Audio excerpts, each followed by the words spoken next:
Okay, hello everyone. Welcome everyone to Hofstra University. My name is Santiago Srabotsky. I am the chair of Jewish Studies here, and we have a wonderful activity today that we want to welcome you to. Before actually starting, we want to thank everyone who actually made it possible for us to be here today, starting with the Hofstra Cultural Center, especially Catherine Collins, Melissa Connolly, and Karen Mallison, and also the Departments of History, the Departments of Religion, and the Department of Jewish Studies. So today we are going to be discussing today a book of one of our own, Dr. Debra Charnow, who is our chair of history. And to actually do this, after discussing this book that you have beautifully in front of you, and you can get in multiple places, including all the websites that you can imagine, you can get the book. We are going to have a wonderful interlocutor to talk to us, and his name is Dr. Jeff Horn. Dr. Jeff Horn is a professor of history at Manhattan College here in New York. He is the author or editor of more than 7 books and over 50 journal articles and chapters in collections. His latest book that I will also recommend you to run and actually get it is called The Making of a Terrorist, Alexandre Rosselin and the French Revolution, that was published this year by Oxford University Press. He's a specialist in early modern European history, and right now is co-president with Dr. Charnow of the Society of French Historical Studies. What we're going to be doing today is we are going to hear a little bit of an introduction that Dr. Jeff Horn is going to do of Dr. Charnow. Later on, Dr. Charnow is going to introduce us to her book. Then Dr. Horn is going to give us a feedback, and we are going to open after that for questions from all of you. So Dr. Jeff Horn, very welcome to Hofstra University, and the floor is yours. Thank you. It's a pleasure to be here. Sorry. I really appreciate the invitation to be able to think through Sally Charnow's great new book with an interested, engaged audience. And I particularly thank Santiago Srabotsky for making that possible. So, the thanks go all the way around. So it is my pleasure to introduce Sally. So I'm going to do that now, just so that we have that out of the way. Then I'm going to make some comments, ask some questions, and then I'll be moderating the questions from the audience through the chat. So that's kind of how we're going to run this. Sally Debra Charnow is, excuse me, is professor of modern European and post-colonial history. She also has a joint appointment at Women's Studies at Hofstra University. As Santiago said, she is the chair of the history department. Her interdisciplinary training in performance studies and history is very much in view in all of her research and all of her writing. She works on cultural production, art and politics, and minority subcultures in modern France and beyond. Can you tell I've already taught 3 classes? She's the author of Theater, Politics, and Markets in Fin de Siècle Paris, Staging Modernity, which appeared with Paul Grave in 2005. Her new book is, as you've seen, Edmond Fleg and Jewish Minority Culture in 20th-Century France, which appeared with Routledge. And she also has recently edited Artistic Expressions and the Great War, 100 Years On, which came out with Peter Lang also last year. Her articles and reviews have appeared in Revising Dreyfus, Art and Law, Radical History Review, the American Historical Review, French History, Modern and Contemporary History, and H. France. She is the current past co-president of the Society for French Historical Studies, and she was co-president last year. We served together, and it was a joy. And I hope that everybody knows that she has volunteered to be co-president again in 2023-2024, when we look forward to bringing the entire society out to Long Island and out to Hofstra. So we get to see you all in person. So we have a distinguished author here to talk about. And so let me just, open it up for her so that she can kind of tell us a little bit about her book. Thank you, Jeff, and thank you, Santiago, and Athleen, and Carol, and the whole cultural studies crew. You're amazing, and you make amazing things happen here at Hofstra University. I'd also like to welcome our students and colleagues and friends for coming out this morning. I want to actually reach out with a special thank you to George and Eva Vey, if you're here somewhere on the Zoom, for joining us from Paris today. You've been incredibly instrumental in this whole project, and I thank you. And I'd also like to shout out to my mentor, Molly Nolan, Professor Emeritus from NYU. So thank you for joining us too. I'm going to share my screen. I feel like these are all going to become jokes in the post-Zoom world. But here we go. Share. And now you. Okay, here we go. So as you can see from the title, my book centers on the French Jewish writer Edmond Fleg. And he was born in 1874 and died in 1963, a very long life. He's probably the most famous of Jewish writers and French Jewish writers that you've actually never heard of. And so my process of thinking about him began there. Why has this incredibly famous writer, who was so influential in France and beyond during the interwar years in defining Jewish identity and writing about things Jewish and Christian, why did he disappear from the discussions of Jewish identity after the Second World War? Why haven't we heard of him? And how did I hear of him? So just to backtrack for a minute, I first met Edmond Fleg while I was writing my first book on French theater in the late 19th century. And before turning to his Jewishness for literary inspiration, Fleg was a very successful playwright, most notably in the world of symbolism and psychological dramas. So in a sense, I found him in the theater and I followed him to his exploration of Jewish identity and literature. My book starts with his death. He was 89 years old. He died on October 16th in 1963. And at the time of his death, he was recognized as one of France's most influential writers, having authored 17 plays and operas, 10 books of poetry, 4 novels, as well as countless essays. He compiled anthologies and he translated and adapted work by other acclaimed writers and poets. His funeral procession in Paris was attended by thousands of friends, colleagues, and admirers. The Fleg archive is filled with hundreds of condolence cards and letters that Madeleine, his widow, received from an impressive cross-section of luminaries, from Marc Chagall to the well-known Catholic intellectual Jacques Maritain. Fleg was one of France's leading writers. He was instrumental, I argue, in forging a modern French Jewish identity in the 20th century. And yet, despite his notoriety and even his celebrity during his life, few have ever heard of Edmond Fleg in our century. So my question is, why has Fleg's centrality to French Jewish understanding, self-understanding, faded from memory in the years after 1945? And the short answer is that the whole discussion of Jewish identity in France became the focus of philosophers after the Holocaust, and especially around the work of Jean-Paul Sartre's The Anti-Semite and the Jew. So I've structured my remarks around a series of 5 elements in the project that surprised me. The first surprise, what I found was that in fact Fleg's work was not eclipsed, but rather his work found voice through the impressive and well-known work of a philosopher by the name of Emmanuel Levinas. Levinas consciously linked himself to Fleg. Both understood Judaism as not about belief, not about going to synagogue, not about practices, but about the tradition of reading texts.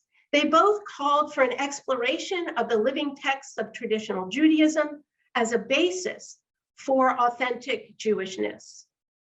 Therefore, Jewishness was crafted It's a process, not a thing. It's a continual invention. So for both Fleg and Levinas, fresh readings of freely chosen Jewish ethical texts form the foundation of a modern French Jewish spirituality and self-understanding. So how did he do this? What do we mean when we say a tradition of text reading? So the major argument of the book, in a sense, is that that the 12-year scandal known to us as the Dreyfus affair deeply affected Fleg and most of his generation. The affair followed the convictions of Captain Alfred Dreyfus, condemned and scapegoated in France precisely because he was a Jew in the 1890s and even in the beginning part of the century. Fleg was shaken by the Dreyfus affair into a newfound appreciation for his Jewish roots. He embarked on a study of the tradition he grew up with, but he had dismissed it early on in his adult life because he found it routine and rote and devoid of spirituality. He established a literary direction devoted to reinterpreting biblical texts, including the stories of Moses, Solomon, and Jesus. He wrote poetry based on Genesis and Psalms. He lifted up legends in his plays, such as The Jew in the Pope's Court. He wrote personal essays, the most famous one entitled Why I Am a Jew, and he wrote for a broad popular audience. That's key here. At times he's funny, at other times tragic, and sometimes he's filled with mystery and magic. Through his writings, plays, novels, poems, and essays, Fleg constructed the contours of a Jewish collective, if selective, memory, and offered a kind of cultural and spiritual, if not religious in the sense of synagogue attendance, and he encouraged French Jews to become or remain Jewish identified if they hadn't been before. Fleg constituted a unique way to reimagine Jewishness through his messianic poetics, positing Jewish particularism in the context of French Republican citizenship and Jewish-Christian reconciliation. In so doing, he fashioned a minority identity within the French Third Republic and in its universalism, in which citizens are shorn of all that is particular to them, and they are seen as the same across in a horizontal way, but seen by the state, if you will, as the same. For Fleg, the tension between universalism, or the commonality among all humans, and particularism, cultural practices that distinguish us, could not and should not ever be resolved. He argues, I believe, that the dynamic reality of modern identity is precisely this tension between universalism on the one hand and particularism on the other hand. I suggest that his writing spoke loudly to his contemporaries and perhaps beckon even more forcefully in our own time. Fleg's vision constitutes an important attempt to construct a modern, secular Jewish identity that's relevant to current wide-ranging efforts at creating meaningful minority cultures within broader, pluralist, multicultural societies, even like our own. So my second surprise concerns the influences that spoke to him as he started to sort of develop his own thinking. The most influential person on Fleg was the philosopher Henri Bergson. He exerted a powerful influence, but not just on Fleg, on a whole sort of community of people that surrounded him in his bookstore, or in the bookstore of Charles Péguy in Paris. In the early 20th century, Bergson offered French intellectuals, Christians and Jews, including both Edmond Fleg and the well-known Catholic modernist Jacques Maritain, a way out of their disenchantment with the sort of positivistic scientist way of thinking about the things, that the world is only knowable through its material manifestations. That was on the one hand. And on the other hand, what we might call traditional eternalism or institution-based religion on the other. And so in some ways for this group of people influenced by Bergson, spirituality had become delinked from institutional practice. So Bergson rejected dualism, or the distinction that we might think exists between spirit on the one hand and matter on the other. He developed, or in favor of, a philosophical system that articulated a continuity between spirit and material. What I find is that Fleg's writing embodied the kind of anti-dualist continuity between intellect and intuition that Bergson articulated, in which he saw politics being in the realm of the material. Politics divided people, and that something he called mystique was the level of the spirit, the deeper level, the deeper time and space of human connectivity. So in this sense, there's an arc, if you will, a continuity that moves between surface and spirit, between politics and mystique. The Bergsonian continuity undergirds Fleg's notion of identity. For Fleg, identity is never discrete, it's never stable, but it's in constant motion between intellect or material on the one hand and intuition or spiritual on the other. The particular material and aspects on the one hand and universal spiritual ones on the other. It's this understanding of continuity that shaped Fleg's work, this continuum, this constant movement between the particular details of daily life, of history, of culture, and the potential of spiritual union. This allowed Fleg to engage seriously with the day-to-day workings of Jewish and French activity while maintaining a vision of transcendent universal harmony. He was a Jewish writer who thought deeply about issues of identity, not differently than we do today, actually. And he struggled to understand experiences of identity that we may take for granted. Negotiating a Jewish path through the complex cultural world of French universalism and secularity, and its legacy of French Catholicism. Fleg understood identity as profoundly unstable and fluid, and forever moving across this arc of difference and universal shared values. The third influence, not to be lessened really, was that in his personal life, he was in love with a woman named Marie Claire, who was a Protestant woman from near Geneva, his hometown.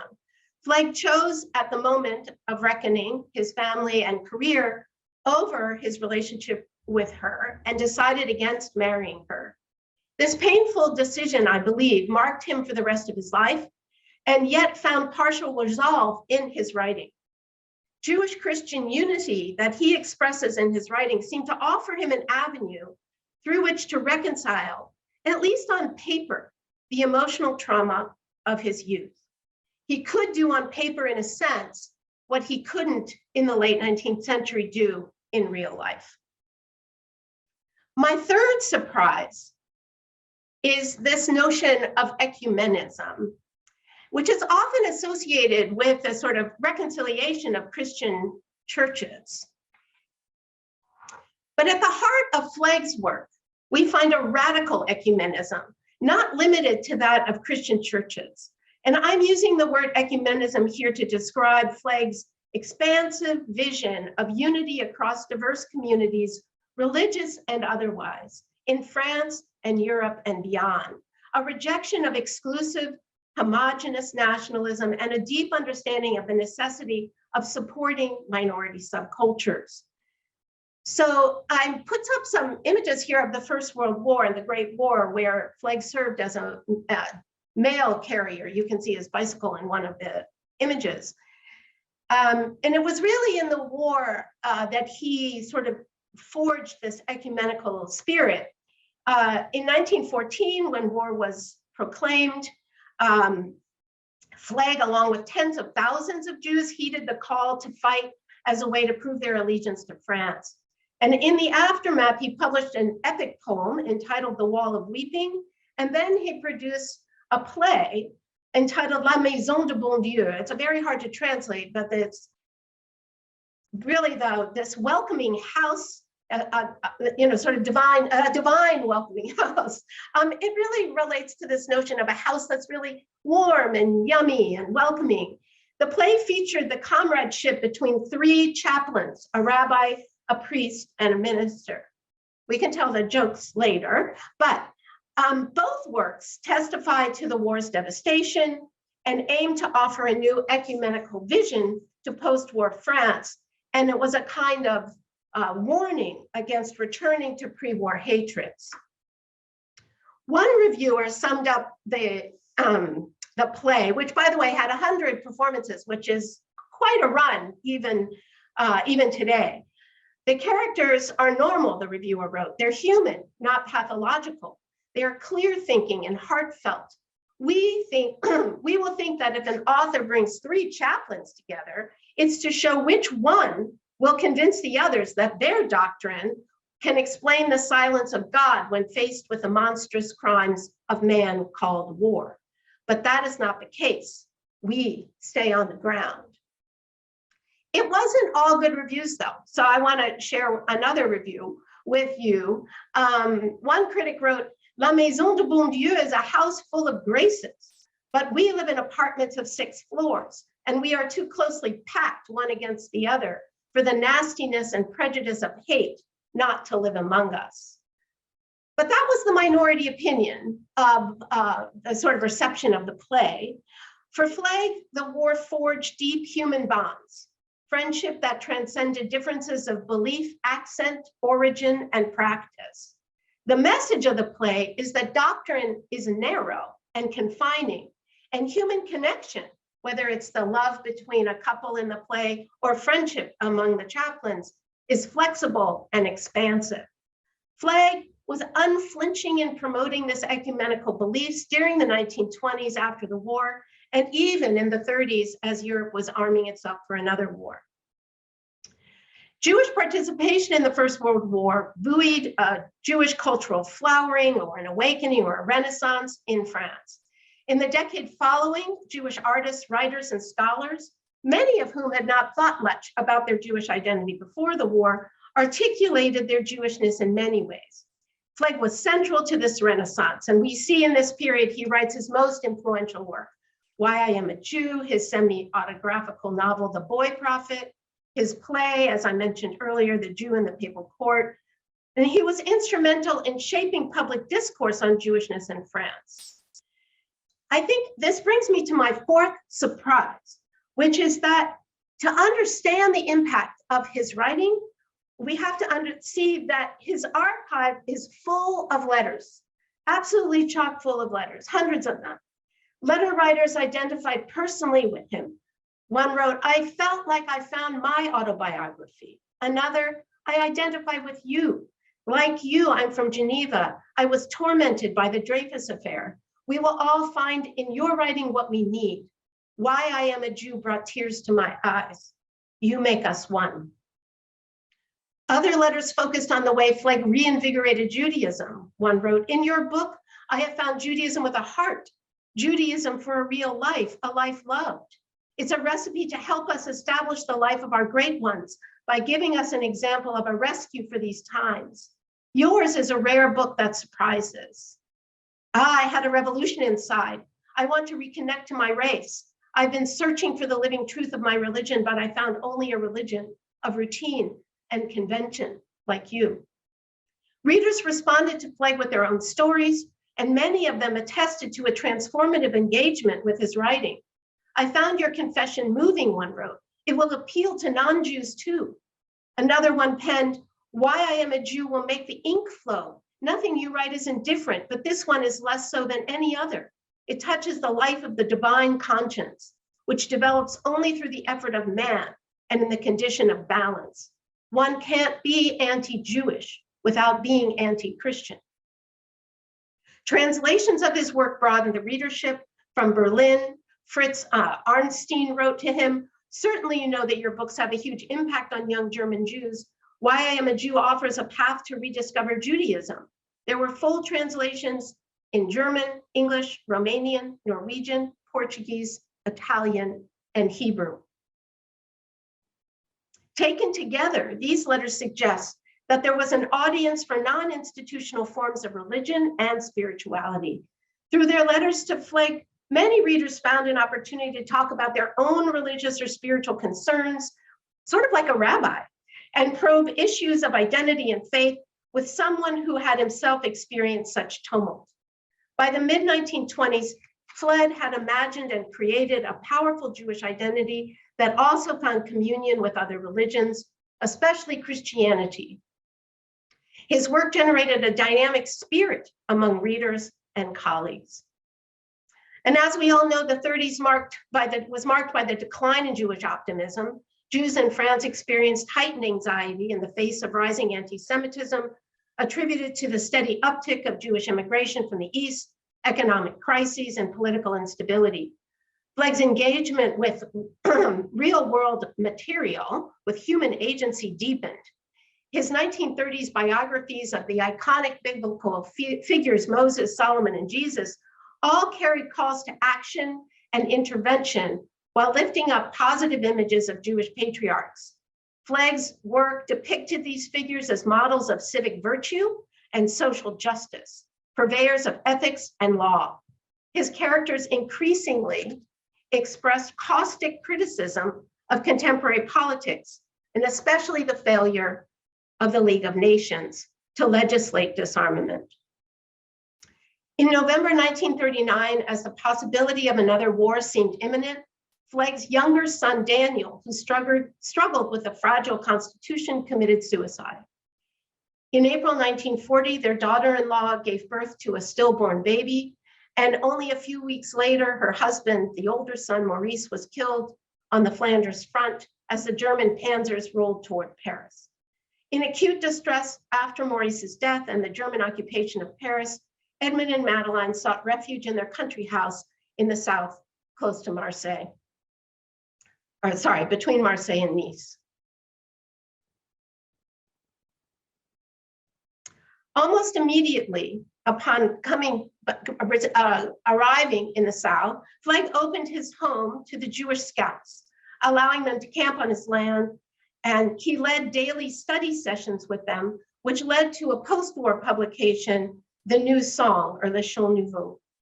Fleg's teaching and writings circulated among the Scouts and the Jewish resistance, inspiring them, and as one resistant remarked, arming them with radical hope, which was needed to continue their dangerous and clandestine work.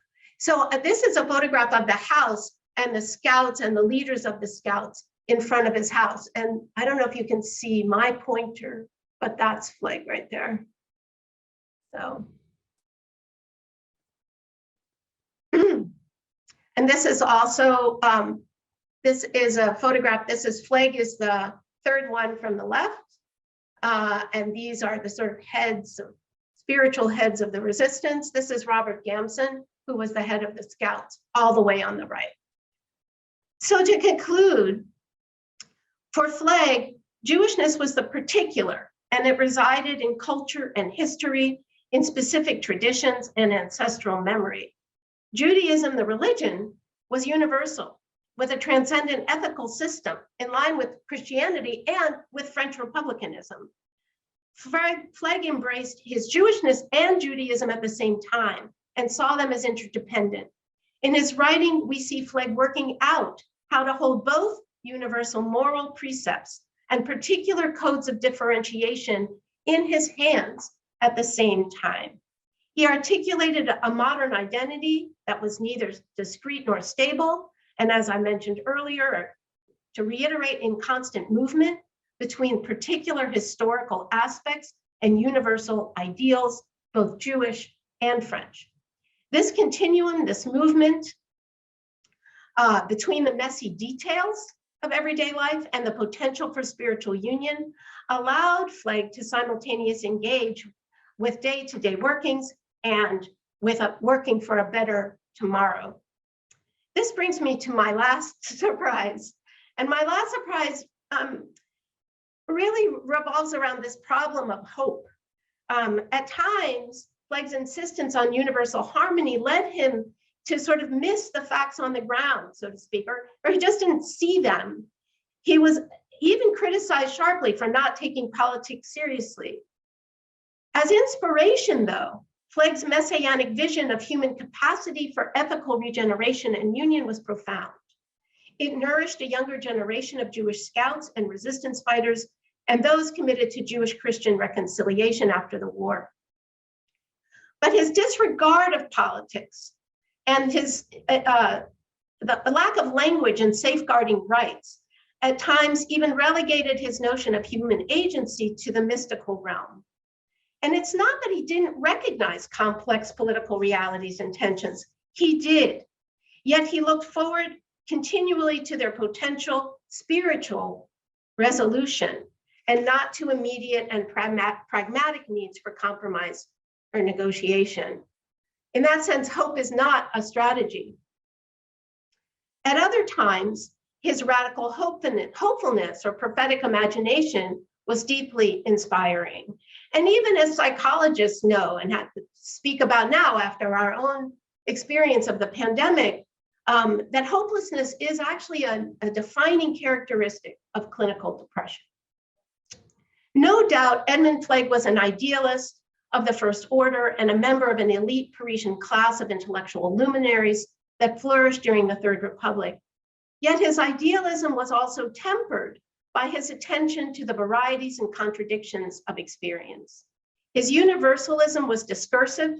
He seemed to be able to write his way on the page and on the stage into resolving tensions that were very keenly experienced on the ground.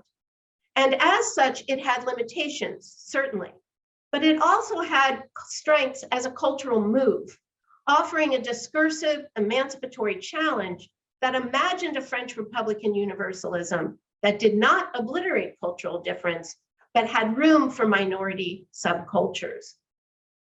So just to note, he has a rich afterlife. The Centre Fleg in Marseille was founded in 1964, a year after his death, and was formed to welcome and help repatriate Jews from North Africa. Today, it maintains a pluralist approach and focuses on forums, classes, and performances that foster intercultural and interfaith dialogue. So that is, I'm going to stop sharing my screen now. We're back. So we're going to, I have to find you. I'm here. In gallery. Yeah, let me put you on gallery. There you are. I'm going to pin you now. Okay. Can't see myself, but I know what I look like. Yeah, we look at So that was wonderful, Sally. I think you've given us a very strong sense of your book. I'm going to make a few observations. Some of them may be slightly repetitive, but I think that they take a different angle.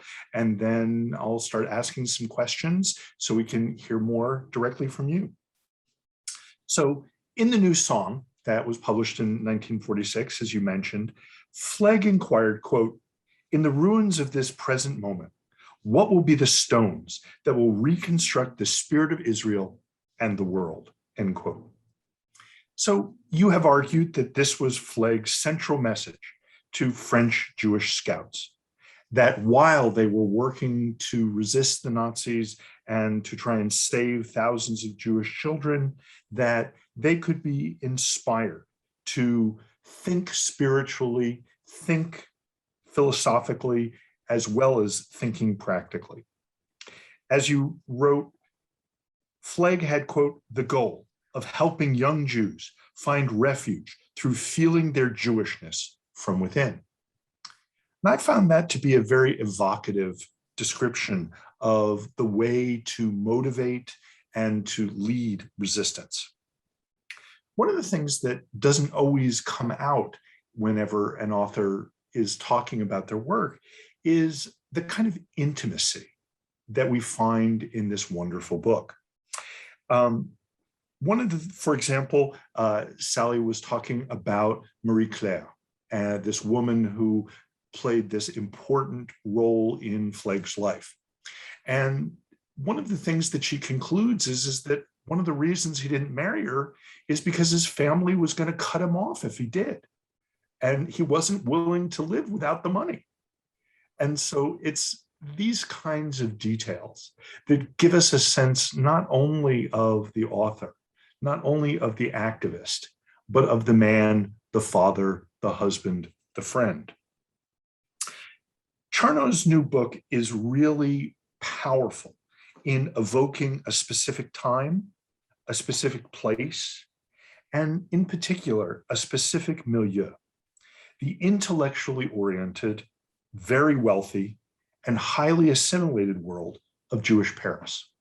This really is kind of situated in a way that is, I think, very effective. And of course, my map of revolutionary Paris in the background says that I am trying to do the same. So Charnow's book is also very much interdisciplinary. She is very engaged in thinking about performance, engaged in thinking about different forms of writing, about audience, about politics. But Fleg himself was an individual who believed in, as Sally said, ecumenism and interfaith dialogue. In all of his activities, Fleg flogged a particular vision of how to formulate an identity that melded French patriotism and his growing affinity for Jewish history and culture. The fact that he saw Judaism as the application of ethics in daily life rather than formal religious practice is one of the elements that Sally Charnow has really emphasized as being specific to this place and time. So Fleg was a staunch Zionist, and that's important to remember, in part because it made him feel his Jewishness as, quote, a new consciousness, end quote. But at the same time, he hoped to protect the rights and well-being of the Arab population while accommodating the views of Christians. Evocatively, Charnow observes, quote, he seemed to be able to write his way into resolving tensions that were so keenly experienced on the ground by Christians, Arabs, and Jews, end quote. Fleg hoped that, quote, the Jews of Palestine would create a new type of Jew, a new type of man, end quote. And that out of this crisis of masculinity would emerge a useful refuge for Jews from Eastern Europe. For France, however, scouting was Fleg's response about how to build an ethical, engaged Jewish people who were also fundamentally French. As a result, Fleg was always a champion of, quote, a diaspora-centric Jewish national identity that allowed for multiple attachments, for minority cultures with full political and civil rights, end quote.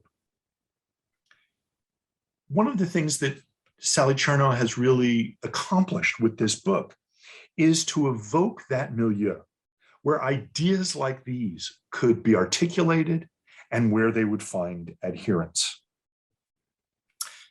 As Sally has emphasized in these fanciful biographies of figures like Moses and Solomon, Fleg often redefined important concepts like messianism, and he used it to fit his secular vision. Charnow's analysis underscores this shift. Quote, the messianic, as Fleg understood it, was key to the survival of Judaism because it was a divinely inspired human enterprise. The messianic only existed as human action in social life, end quote. So Fleg has a vision of Judaism that is underscored and deeply involved in all of the things that he writes, in his political action, and in his daily life. He kind of integrated all of these things in the kind of Bergson continuity that Sally emphasized for us. So I had a number of other comments prepared, but I think I'm going to shut up because Sally, I think, covered most of them in her remarks. So I'm going to ask her a couple of questions and then I will turn it over. We've already started to get some questions and I want to make sure that we get to them. So Sally, my first question for you is that Edmond Fleg wanted to be both Jewish and French. You portrayed him quite lovingly as someone who was trying to integrate those elements into a single identity. But when I read your book, he seems much more French than Jewish. How do you respond to that kind of reading of your work? And what do you think it might mean for those who seeking to understand Fleg's contributions? First, thank you, Jeff, for your thinking about my book and discussing it with me today. I think what's hard here, and I appreciate the question, it depends on how you define Jewish and it depends on how you define French here. And so I think that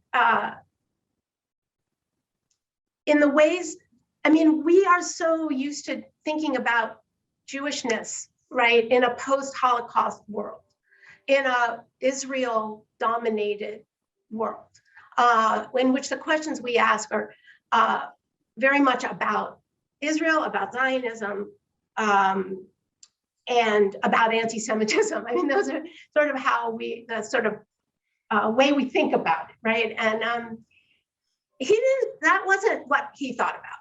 And the majority of his work was written in the 1920s and 30s. And the kind of Jewishness that he was experiencing, and I wouldn't say he was more French than Jewish. I would say that question would actually be a contradiction in terms for him, because there were ways in which his understanding of Jewishness and his understanding of Frenchness on the spiritual plane, they were the same. They were two ethical values that merged. On the practical end, in the life, living your life, he maybe what you're referring to is that he didn't live a Jewish life. He didn't go to synagogue. He didn't, do the sort of things we associate with practice. I think he would probably argue that he did live a Jewish life. And he lived and he worked inside Jewish networks and Jewish communities. He published, he was the editor of multiple journals that published work on literary work, Jewish literary work, German, American, English, French. So I think we have to ask ourselves, what do we mean by Jewish and what do we mean by French in order to sort of see his way of thinking about it.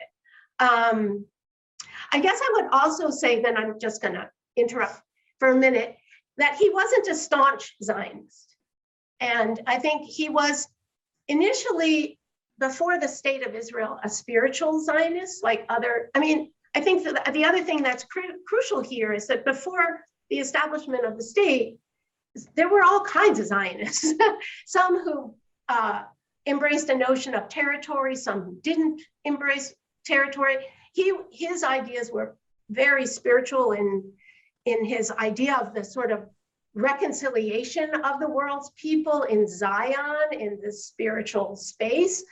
He recognized, not unlike many French Jews, that Palestine may be a good answer to oppressed Jews in the East, in Russia and Poland, especially after the pogroms in the early 20th century. But from where he stood, it was not a place where Jews needed to go to find their Judaism. Judaism existed. It wasn't to be found in Palestine. And even, I would say, even after the war, in which he was a Zionist, of course, how it's incomprehensible in a way that he wouldn't be. But that he was his concern, and I was actually in the archive, the Zionist archive in Jerusalem. And one of the things he's very concerned about is Jewish communities not in Israel at that time. He's very concerned that the world does not see Jewishness as completely co-determined with Israel, that Jewish communities, Jewish sensibilities, Jewish life existed in the, for lack of a better word, the diaspora, and he was concerned that those communities would continue to flourish. And he's written quite a bit of that in letters and testimony and things like that. I actually have one announcement before you say anything, just that I forgot to make in the beginning, which is that the Hofstra newspaper, the Chronicle, is covering this event and wants to interview anybody who wants to talk to them afterwards.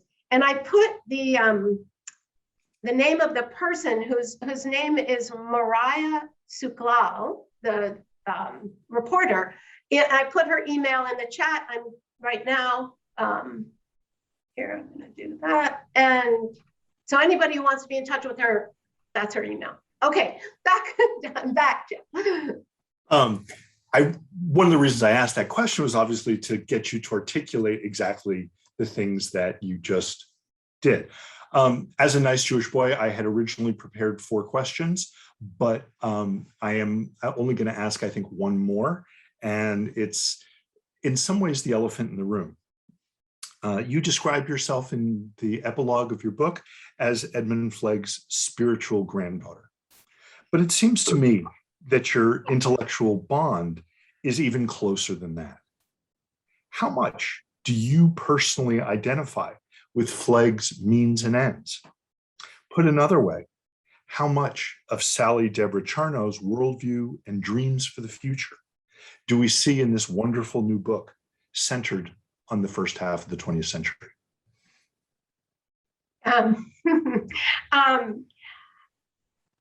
Yeah, I think it's,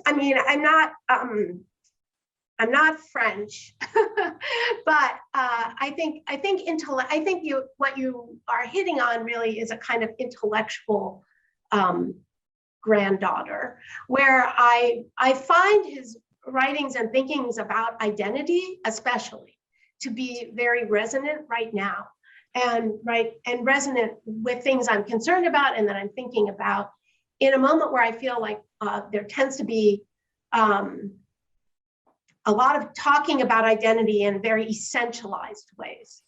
And what I found, my connection to him in terms of thinking about identity as created, as constructed, as fluid, is something that really resonated for me, both personally and intellectually. So that's one point of contact. And I would say another surprise number 6, but also kind of deeply resonating for me from my own life is his expansive notion of ecumenism and the ways in which he reached across the table. He started with Jules Isaac, he started the Christian Jewish Fellowship Society in France after the war. He was very concerned to work with Christians in terms of thinking about and reckoning with the Holocaust after the war.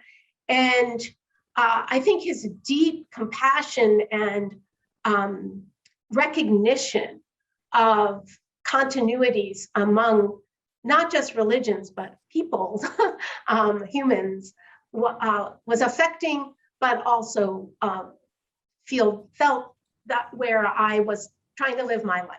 So we have several questions in the chat, so I thought I'd move directly to them. So Nell Bergeron asked, what was the exact connection for Fleg between Judaism and Christianity? Were there any attempts to Christianize Judaism? Yeah, thank you for that. No, is the short answer. There was no attempt to Christianize Judaism. But he did write once in one of on one thing I read, and I can't immediately grab the title, but so the exact connection was that ultimately, like it's the best is to give some examples. So in the play, The Jew in the Papal Court, it's a story about a relationship between a Jew who was a dream interpreter and the Pope. And what they realize with one another is that they have the same vision of the saving of humankind through reconciliation and through the divine. And they both die at the end. It was written in 1925, and it was clear that at that moment, Fleg didn't think that reconciliation was possible. And I think I was telling you, Jeff, the last scene of the play is this sort of shadow of the wandering Jew kind of moving across the stage and taking the Pope and the Jew, Malko, with the shadow. And so mostly the ways in which, for him, the reconciliation was in the world of ethical values. And at one point he did write, I think this was in his book on Jesus, which is called Jesus as Seen Through the Wandering Jew. He wrote, when Christians are Christians, then Jews will be Christians too. And so, which is a very odd thing to say, but in a way, but what I think he was getting at is that when everyone is kind of moved to the ethical, into their ethical being, these distinctions will vaporize. They're not significant. Cindy Rosenthal asked about Fleg's connections with some of the more renowned playwrights of the period. She specifically names Genet, Gertrude Stein, Sartre, and Beckett. Cindy, my colleague, my friend, those are too late for him. Think symbolism, think the Théâtre de Louvre and Lunier Poe in the late 19th, early 20th century, André Antoine, sort of the folks that populated my first book. That was his theater community. By the 1920s, he does actually, I would say the director of La Maison de Bon Dieu, I believe. Now you probably read it more recently than me, Fred. Jeff was the Pitioffs, and they were more contemporary to the folks you mentioned, Cindy. But those folks, no, they were not in his circle. Santiago, do we have time for one more? Okay.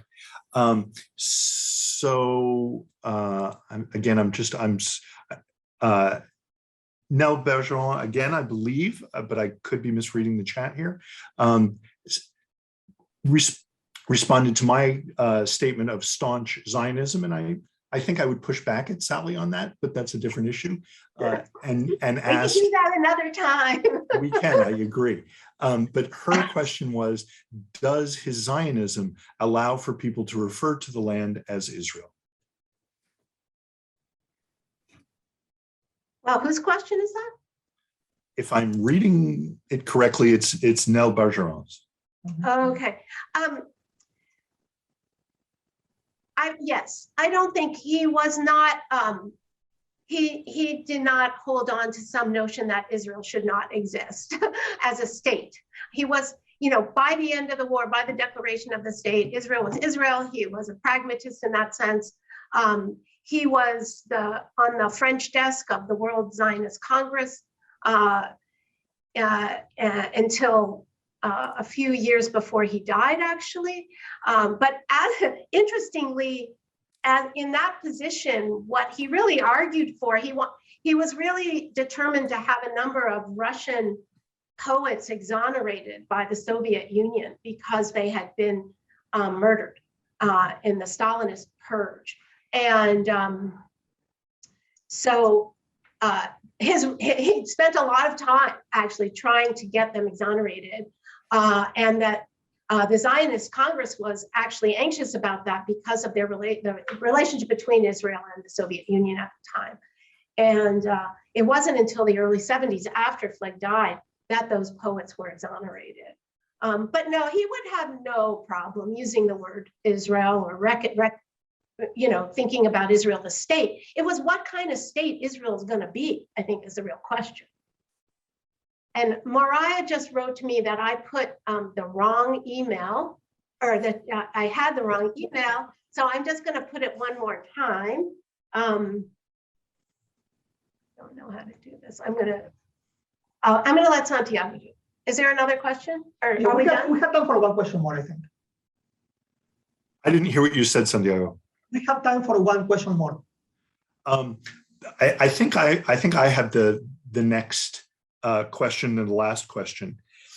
You write about minority identity, and you've always been interested in this question of minority identity. In the context of France, does the existence of these minorities open up universal values, or does it make those values more totalizing? Okay, how long do we have for this answer? And the 1 minute answer, I think it depends on the minority cultures, right? I mean, I don't think there's an absolute answer for that. I think it depends on the ways in which minority cultures are defining themselves within the Republic. And I think that's at stake right now. That's what's happening. And it's also the ways in which the Republic, I mean, right now in France, we have a Jew running for president. He hasn't said he's running for president, but who's ostensibly running for president, who has said that there was no evidence that Dreyfus was innocent, or and he thinks that, that immigration should be stopped, and so, I think, again, we go back in a sense to the very beginning question, what is France?